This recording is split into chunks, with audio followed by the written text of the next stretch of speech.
Um, Thanks. Our next topic is Willy's database retention.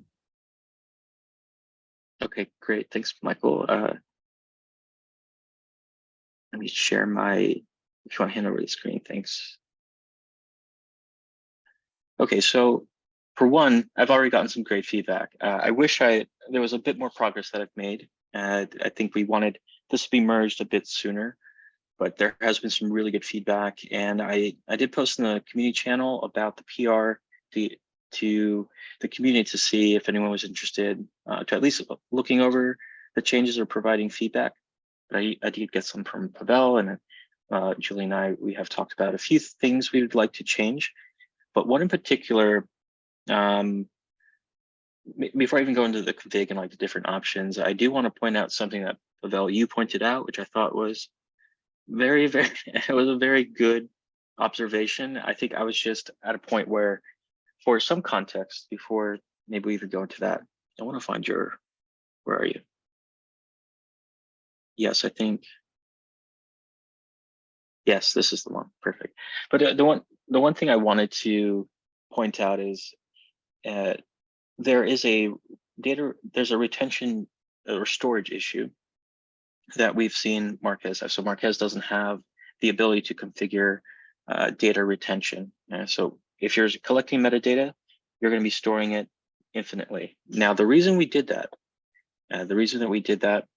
was when we originally worked on Marquez at WeWork, it was metadata should be around, and you want to create those when you create a link, and it's, let's say because jobs get added, jobs get deleted, but you want to still have that at some point in time a snapshot of what your infrastructure looked like from a couple databases to possibly hundreds. And within that time period, there's dependencies within workflows, new data sets are added. So Marquez was a way to just capture all that and log it and just keep it around.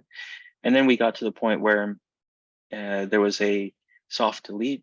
There's soft deletes, that API that was contributed. And at least at that point, you could start removing dependent or trimming the lineage graph because it's just way too complicated, or jobs just don't exist anymore. Let's say if you're running some test jobs, or you're testing out something and that workflow is no longer around and it's just polluting the lineage graph. But then there's the extreme case now where Marquez is just constantly collecting this information. Facets get added to open lineage, which kind of explodes the size of the database.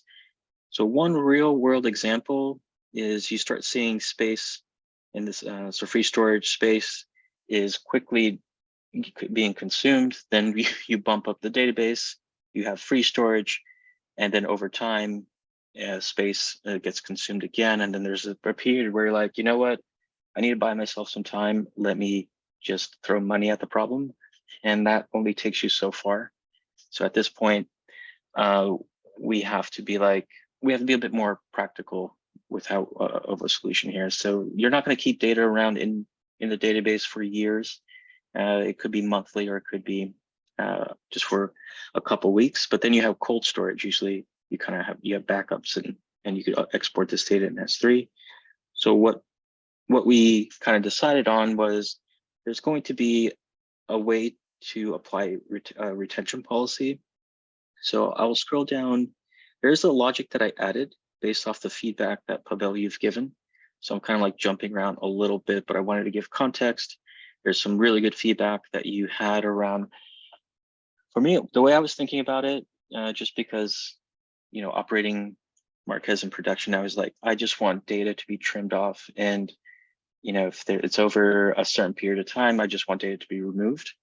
But there is the case of the lineage graph itself. So that was a bit of a blind spot. And Pavel, thanks for pointing that out. And what that means is if you start deleting data sets that are updated, because I was looking at the created at time, but if you look at the updated at time for a data set, so here the first rule is if I will delete a data set if the last time it was updated was less than the retention policy.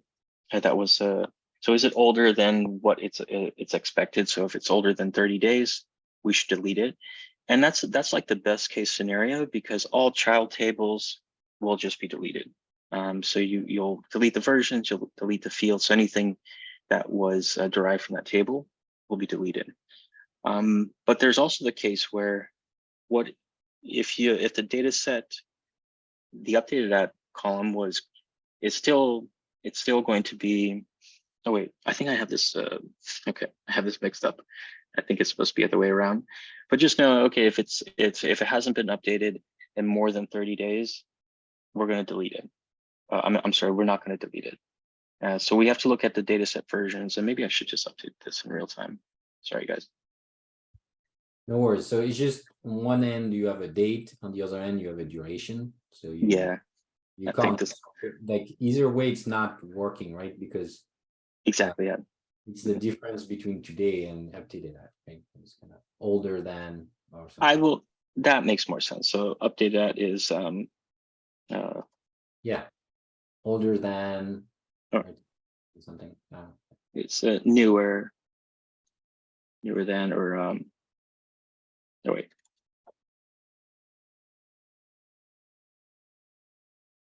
I think this is right. Yes. And let me just make those changes here, so that way, as I go through it, this is older than, and this is newer than.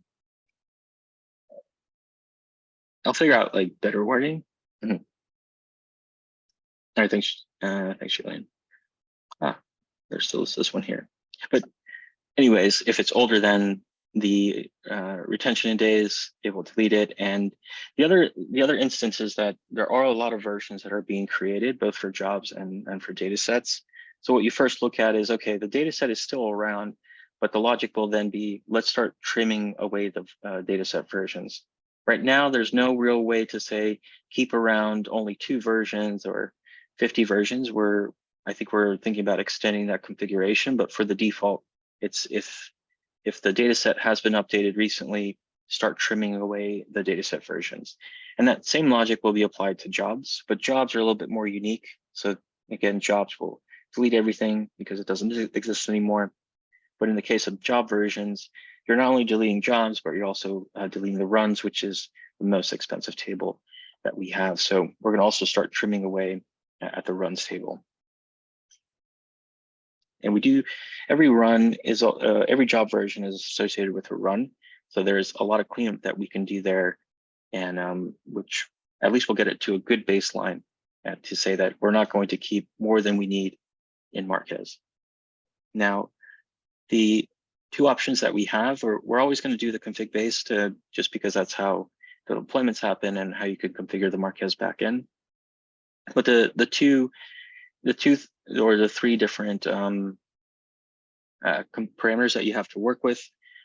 One, under DB retention, you're going to provide a frequency in minutes. So this is going to be a thread or a separate process that runs in the Marquez server. So you can have you have 2 options. If you just want to have a lightweight retention policy that you don't want to manage and is hooked up into the application lifecycle, you can specify how often you want it to run. And this will be run the retention policy every X minutes. The chunk size, we could figure out what a better name is, but in order to optimize the deletion policy and not lock tables, we process things in chunks, and that will help. Actually, it's very similar to how you did the migration Pavel, if you remember, with the fastest table. And then also the most important thing is just how long do you want to keep at a maximum. How long do you want to keep the data around? So those are going to be the 3 parameters that you can tune. If you don't want this, by default, it's not enabled. But if you don't want it and you just want to turn it off, just comment out that section in your config file. And of course, the same logic is used in the CLI. So if you want to run this scheduled and using maybe Airflow or using some other scheduler, or even Kubernetes, you are able to do that just by running the jar. So the parameters are going to be the same. You just provide the DB retention command, give it the retention in days and the file, which will have all the connection details to your database, and you'll be able to run this on a schedule or just a one-time process if it's just like an admin task that you want to do. And if you do that, I do have some example output. You'll see that it's applying the retention of 14 days to the jobs, to the data sets and the lineage events table. The output's going to look a little bit different because of the versions and runs that we're going to be deleting. And I need to update that output. And then there's also, I've gotten feedback from, I've also gotten feedback from the, was it Tatiana? Yeah, so Tatiana, one of my new teammates, and she recommended dry runs. So I'm trying to think how, it's not a bad idea.